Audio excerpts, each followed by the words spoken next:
காப்பாத்து தல, எங்களை காப்பாத்து தல.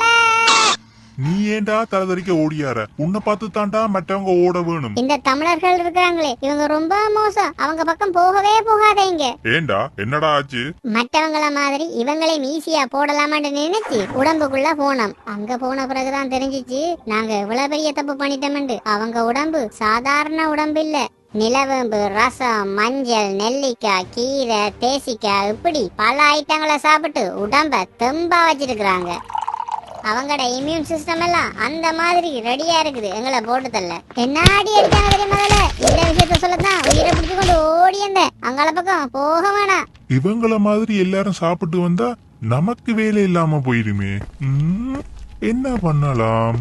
இதோ வந்துட்டான்டா என் சிங்கக்குட்டி. நீ எத்தனை பேரடா போட்ட?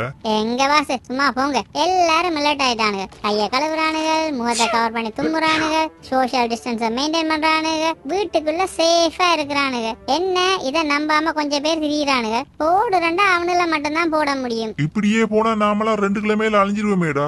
சரி சரி, போய் போடலுமானாங்கள போடுங்க.